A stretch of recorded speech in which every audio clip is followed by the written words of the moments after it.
everyone. Welcome to Bruhan Mumbai Municipal Corporation's Virtual Training Center, and I am Mrs. Nehal Kodambe, your English teacher from VTC. Let's begin with today's session. Hi everyone. Welcome to today's session of Pre-Secondary Scholarship Examination, and this is your Snehal teacher. Dear children, as you know, we are learning different topics from our pre-secondary scholarship examinations curriculum from our second paper, and our subject is English. So let's see what we are going to learn in today's session. My dear children, today's session will be of unit number 3, language study, and subunit is tenses, that is 3.5, and this will be the third part of this subunit tenses. विद्यार्थी मित्रांनो, आपण language study हे जे आपलं subunit जे unit आहे तिसरं, त्याच्यातलं जे सबयुनिट आहे 3.5 टेन्सेस, त्याची आपण माहिती घेतोय आणि आजच्या भागामध्ये आपण टेन्सेसचा जो पुढचा फॉर्म आहे त्याची आपण माहिती घेतोय. So this is the third part of this sub unit. In first part we have learned about the simple present, past and future tense. In part 2 we have learned about the continuous present, past and future, and let's see what is there in today's video.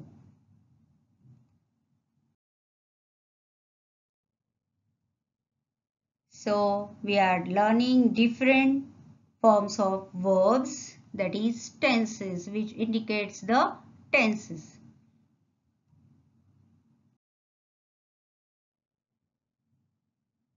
We have seen that in standard scholarship examination you will have to learn 8 forms of tenses.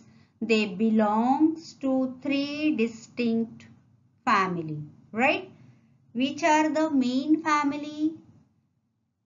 Past, present and future. These are 3 distinct or clear. Distinct means clear. These are 3 families, past, present and future. And these families have more family members about whom we are learning, right? आपल्याला जसं माहिती आहे की आपण scholarship मध्ये tenses जे आहेत त्याचे 8 फॉर्म्स आपल्याला अभ्यास करायचे, त्याच्यावर आधारित आपल्याला प्रश्न पेपर मध्ये येणार आहेत. आता ह्या 3 क्लिअर फॅमिलीज कोणत्या आहेत? Past tense, present tense and future tense. आता पास्ट टेन्स म्हणजे काय, प्रेझेंट टेन्स म्हणजे काय, फ्युचर टेन्स म्हणजे काय, आपल्याला अगदी उत्तम प्रकारे माहिती आहे, राईट? आपण फर्स्ट पार्ट मध्ये पास्ट, प्रेझेंट आणि फ्युचर टेन्स म्हणजे काय बघितलं. त्याच्यानंतर आपण त्याच्यामधल्या जे कन्स्ट्रक्ट आहे किंवा सेंटेन्स फॉर्मेशन आहे ते कसं करायचं बघितलं, आयडेंटिफाय कसं करायचं ते पाहिलं. सेकंड पार्ट मध्ये आपण त्याचे पुढचे 3 भाग बघितले, ते म्हणजे past continuous, present continuous and future continuous. ते कसे ओळखायचे किंवा त्याच्यामधले अफर्मेटिव्ह, निगेटिव्ह, इंट्रोगेटिव्ह सेंटेन्सेस कसे फ्रेम करायचे त्याचा आपण विचार केला. त्याचबरोबर या दोन्ही भागांवर आधारित कशा प्रकारचे क्वेश्चन्स आपल्याला एक्झाम मध्ये येतात त्याचाही आपण विचार केला.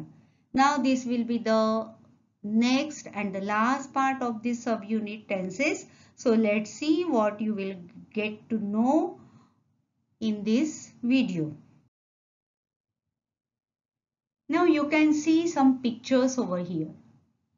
ही चित्र तुम्ही फक्त बघा. आता पहिल्या चित्रात तुम्हाला काय दिसतंय, दुसऱ्या चित्रात तुम्हाला काय दिसतंय, ओके? आणि ही चित्र पाहिल्यानंतर तुमच्या मनात कोणते विचार आले असतील किंवा how you will describe these sentences, these pictures in your own sentences, right? Frame those sentences. हे लिहून ठेवा किंवा तुमच्या मनामध्ये तुम्ही सेंटेन्सेस रेडी करा. Now let's read and check your answer with mine. She has just watered the plants. आता मी तुम्हाला सुरुवातीला पिक्चर्स दाखवले 2 आणि तुम्हाला सांगितले की हे बघून तुमच्या मनात कोणते विचार आले असतील किंवा तुम्ही कसं डिस्क्राइब कराल इंग्लिश मध्ये ते सेंटेन्स एक तर लिहा किंवा तयार ठेवा. आता तुमच्या मनात जे काही आलं असेल ते इकडे तुम्हाला वाचायला मिळालंय का बघा. She has just watered the plants. Okay. Second sentence, she has served the meal. आता मी जे ब्लू मध्ये लिहिलंय ते बघा. She has just watered the plants और she has served the meal. आता इथे तुम्हाला जे दिसतंय ऑक्झिलरी वर्ब आणि मेन किंवा रूट वर्ब कडे लक्ष द्या. Has watered, has served. आता आपण जेव्हा सेंटेन्स फॉर्मेशन पाहिलं होतं, तुम्हाला जर आठवत असेल तर, हॅज हे जे आहे ऑक्झिलरी वर्ब हे कोणत्या टेन्स मधलं आहे आणि वॉटर्ड हे कोणत्या टेन्स मधलं आहे हे जरासं तुम्ही रिकलेक्ट करा आणि पुढे आपण काय शिकणार आहोत ते बघा. ओके. आता इथे आणखीन एक पिक्चर तुम्हाला दिसतंय. आता गेस करा बरं मी काय लिहिलं असेल. You can see pile of shirts over there. A boy is ironing some shirt. He is ironing or he has ironed or whatever. आता सेंटेन्स बघा काय असेल. I have already ironed the shirts. I have already ironed the shirts. She has watered the plants. She has served the meal. I have already ironed the shirts. Has, have. Okay. This indicates which tense, and ironed, served, watered. These indicates which tense. आता तुम्हाला वाटलं असेल हे काय आहे. Let's see.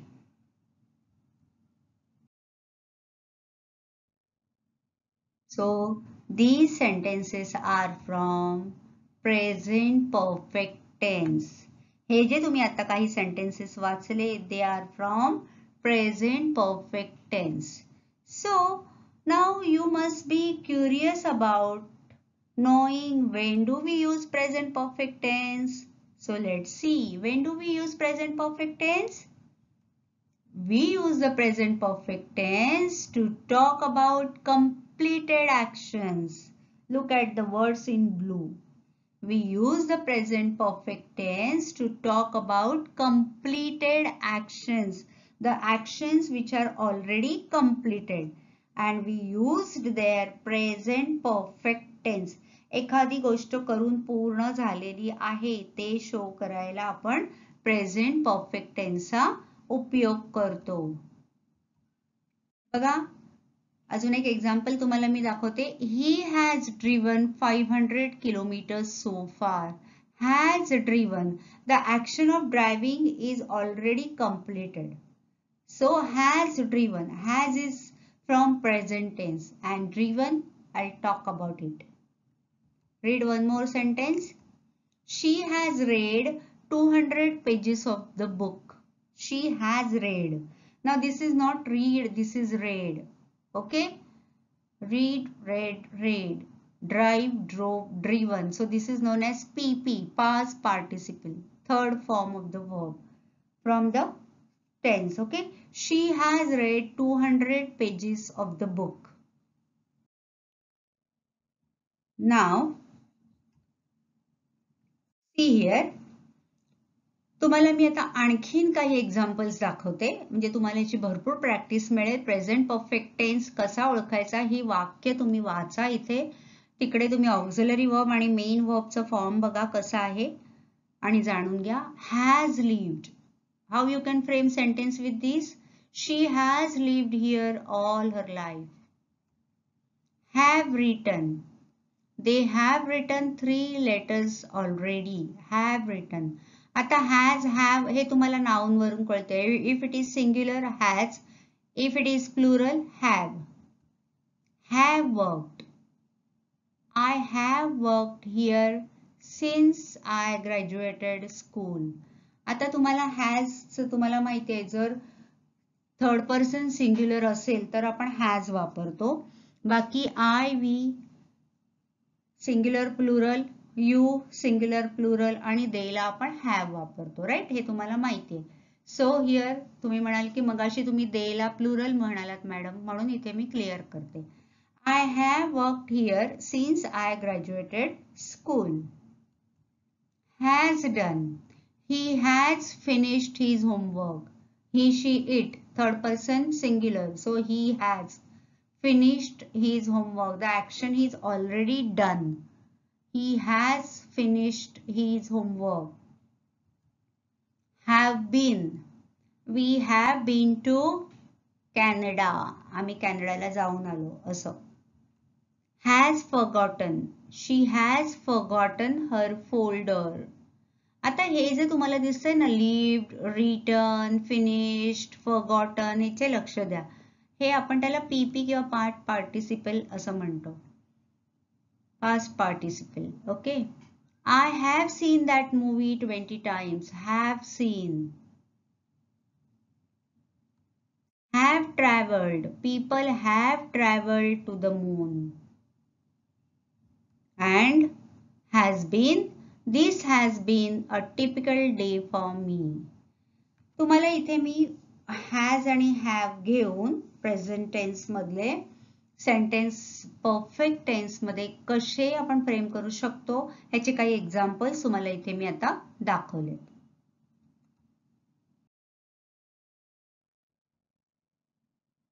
Now we will learn more about present perfect tense.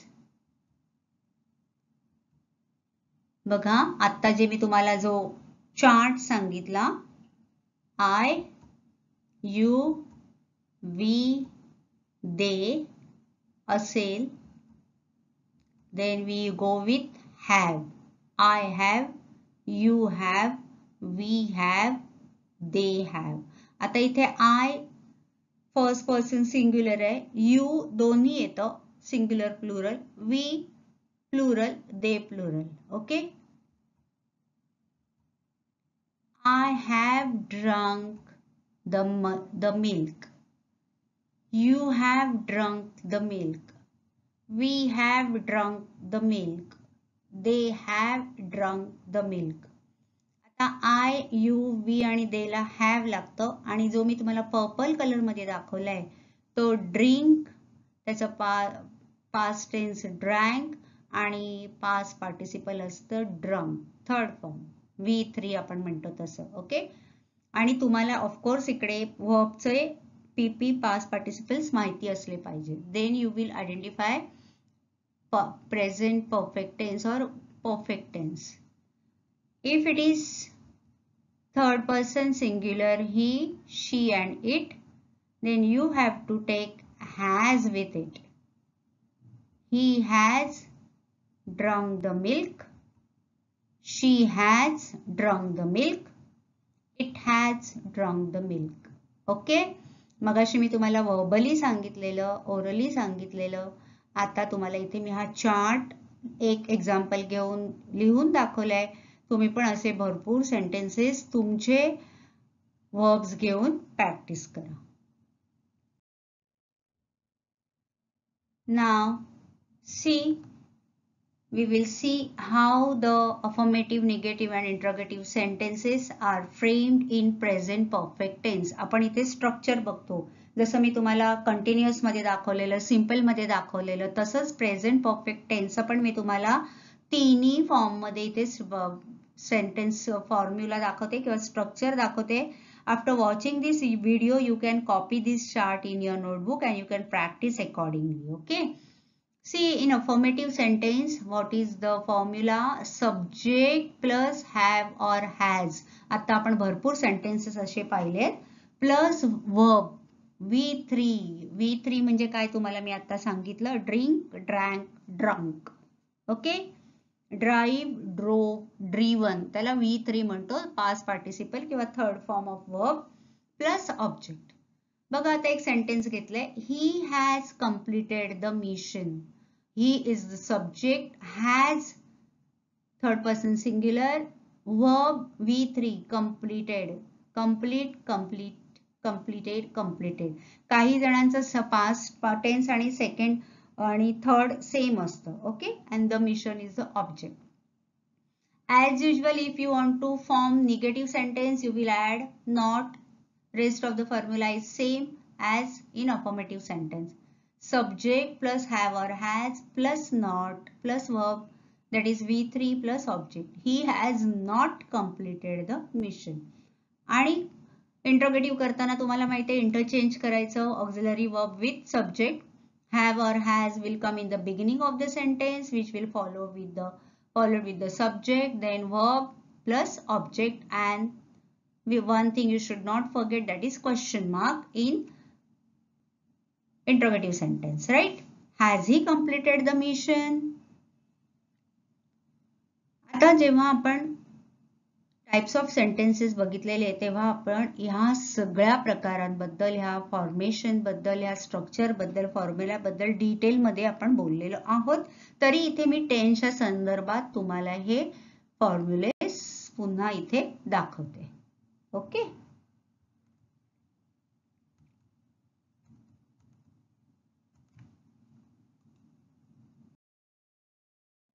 Now look at this picture and read the sentence.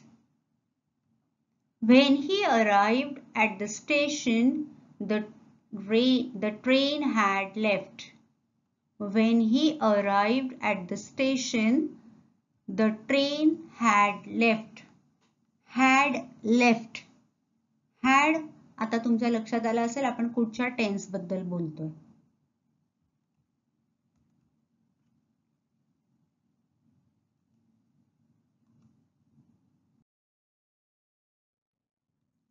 Next, when we reached the school, the bell had already rung. Ring, rang, rung. Past participle आहे तुमच्या लक्षात आलं असेल कारण had आलंय बघा तिकडे. Present मध्ये आपण हॅज किंवा हॅव वापरलेला. Now we are talking about the next form of the tense, past perfect tense. आता ह्याच्यामध्ये एकच फरक आहे, हॅव किंवा हॅजच्या जागी आपल्याला काय वापरायचंय, had वापरायचंय. When we reached the school, the bell had already rung. Had rung. Next.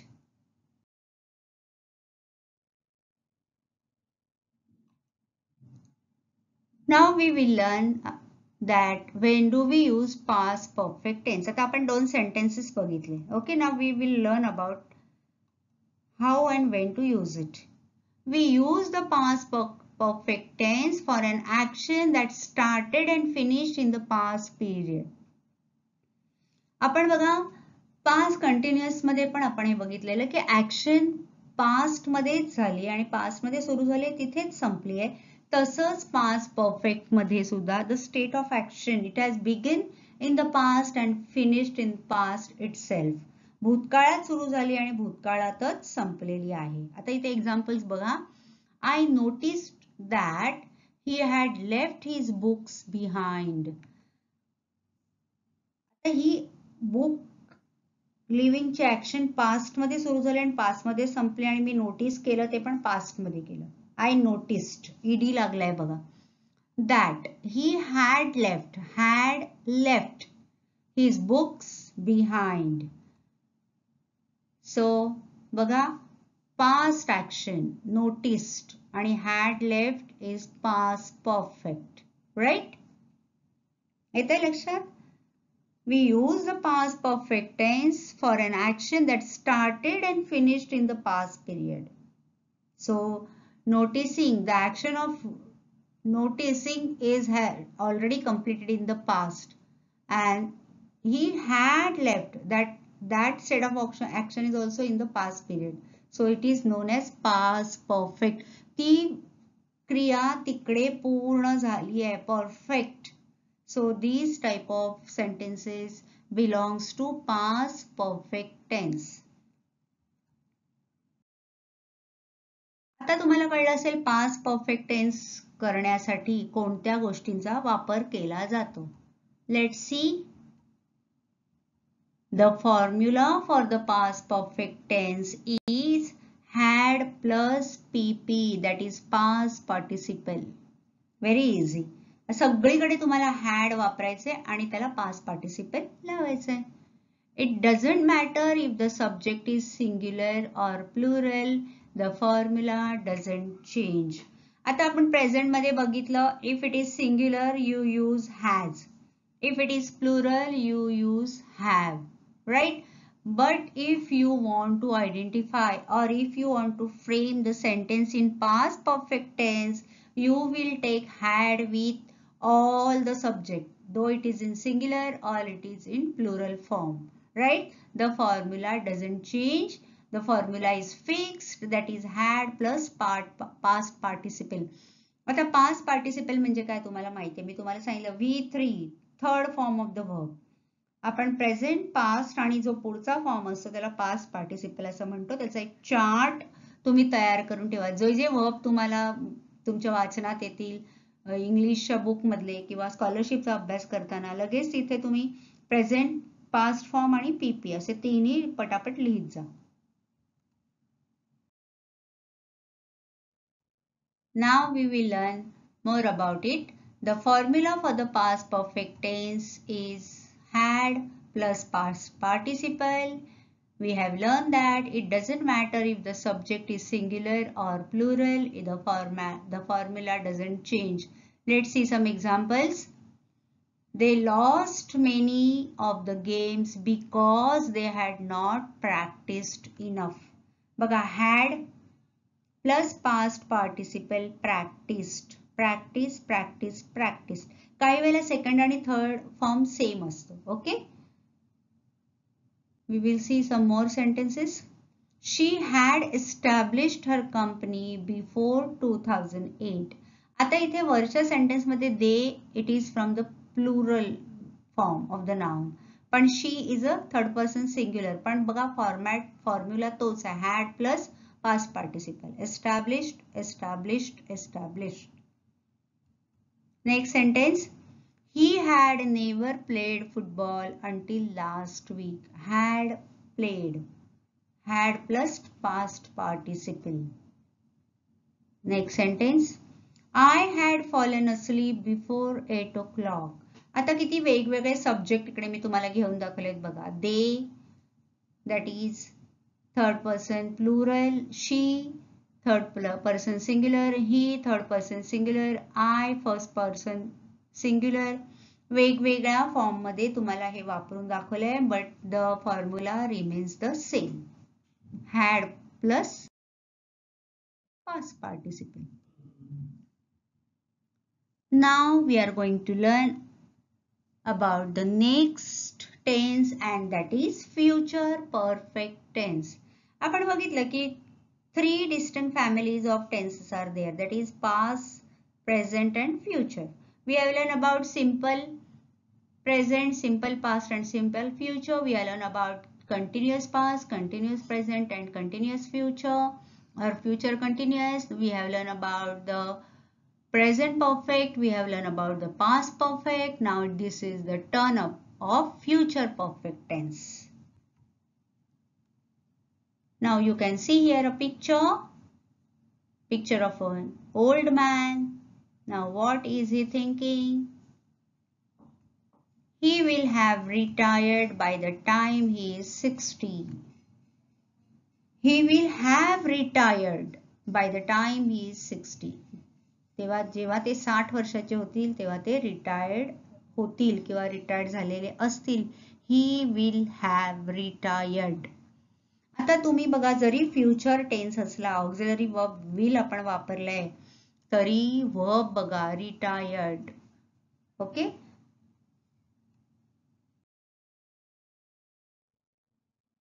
so when do we use future perfect tense? This is very important.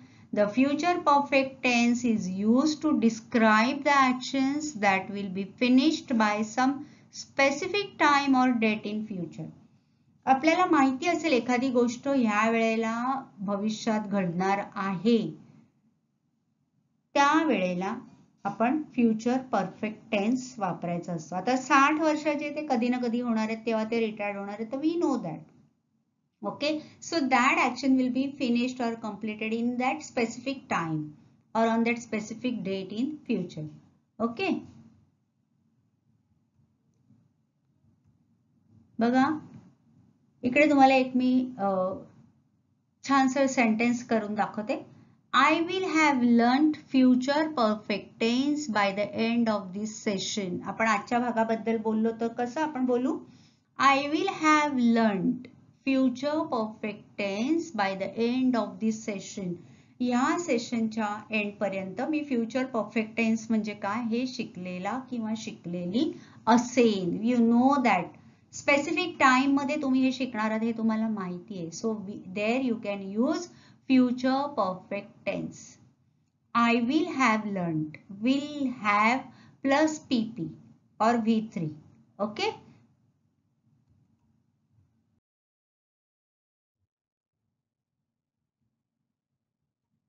See now here we will see the formula of framing affirmative, negative and interrogative sentence in future perfect tense. आपण आतापर्यंत simple परफेक्टचे formula पाहिला, past परफेक्टचा पाहिला and this is future perfect. Subject plus will plus have. आता आपण sentence मध्ये बघितलं I will have learned, right? Plus past participle, that is PP plus rest of the part of that sentence. For example, he will have done it by this evening. आपल्याला एक specific time माहिती असतो कधीपर्यंत ही गोष्ट पूर्ण होईल, right? तेव्हा आपण फ्युचर परफेक्ट टेन्स वापरतो. He is subject, then will and have, will have. Past participle, done, do, did, done. It by this evening. Okay. Negative करताना as usual you have to use not after auxiliary verb. S plus will plus not plus have plus past participle plus remaining part of the sentence. He will not have done it by this evening. आपण असं नाही करायचं he will have not done. He will not have done by this evening. He will not have done it by this evening. Okay. will नंतर not आहे बघा. हे format जे आहे हा फॉर्म्युला आहे तुम्हाला मी सांगते की प्रत्येक व्हिडिओ मधून तुम्ही हे जे महत्त्वाच्या गोष्टी आहेत हे नोट डाऊन करा, कारण तुम्ही वही पुन्हा पुन्हा बघा आणि अशा प्रकारचे सेंटेन्स तुम्ही on your own you should practice. आणि इंटरोगेटिव्ह मध्ये very easy, auxiliary verb will come in the beginning of the sentence and then subject, then have, then PP. Will he have done it by this evening? Will is an auxiliary verb, then S is the subject, he, have, past participle, done and by this evening. Will he have done it by this evening? Right? म्हणजे आपण आतापर्यंत present perfect tense, past perfect tense आणि future perfect tense म्हणजे काय ते बघितलं, ते केव्हा वापरायचं ते बघितलं आणि त्याच्याबरोबर ह्या तीनही टेन्स मधलं आपण सेंटेन्स फॉर्मेशन कसं केलं जातं त्याचे फॉर्म्युले सुद्धा आपण विथ एक्झाम्पल अभ्यासलेले आहेत. See here.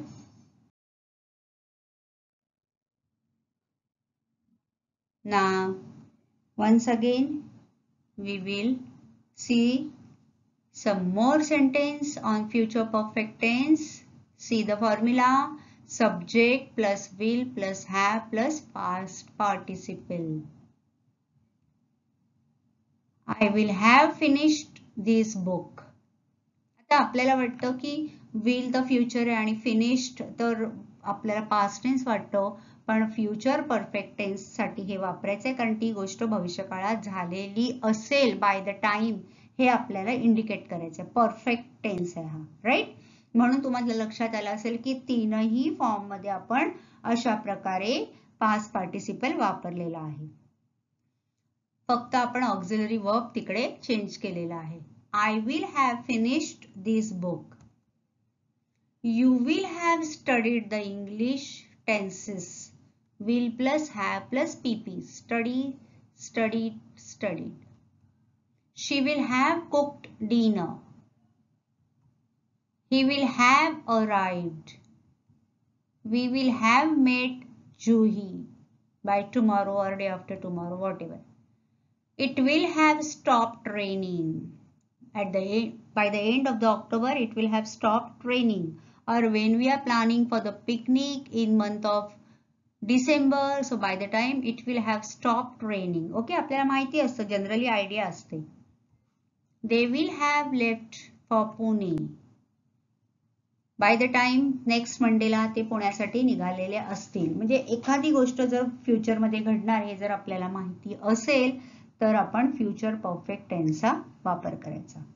So in this way my dear children, in these 3 parts we have learned about different forms of tenses which are meant for us to study for our scholarship examination. At the same time, it is going to help you not only for the scholarship examination but for learning English language too. आता ह्या तीनही भागांमध्ये, पहिल्या भागामध्ये आपण simple present, past आणि future बघितलं. Second part मध्ये आपण कंटिन्युअस प्रेझेंट, पास्ट आणि फ्युचर बघितलं. आणि ह्या पार्ट मध्ये आपण परफेक्ट टेन्सेसचे फॉर्मॅट बघितले, त्याचे स्ट्रक्चर बघितलं, फॉर्म्युलेज बघितले, आपण खूप त्याचे एक्झाम्पल्स बघितले, आपण काही प्रॅक्टिस क्वेश्चन्स सुद्धा आपण पाहिले की एक्झाम मध्ये ते कसे येतात. ह्या सगळ्याचा इतका अभ्यास केल्यानंतर तुम्हाला आता ह्या तीनही टेन्स जे फॉर्म्स आहेत, डिफरंट 8 फॉर्म्स आहेत, त्याचा कन्सेप्ट एकदम क्लिअर झालेली असेल. तरी सुद्धा तुम्ही हा व्हिडिओ पाहिल्यानंतर, जसं मी नेहमी सांगते, डिस्क्रिप्शन बॉक्समध्ये जे काही ऍक्टिव्हिटीज दिलेल्या असतील त्या सॉल्व करा. त्यामुळे तुम्हाला हे कन्सेप्ट एकदम तुम्हाला फिक्स होऊन जाईल तुमच्या डोक्यामध्ये. आणि सेकंड थिंग, एक तुमच्या बुकमध्ये सुद्धा जे काही भरपूर क्वेश्चन्स असतात त्या सब युनिट खाली ते सुद्धा सोडवा. So work hard. See you in new video with new topic. Till then, bye bye. That's all for today. So you will revise whatever we have learned in today's session. Please subscribe the channel and press the notification button to get the link of next video. Bye bye.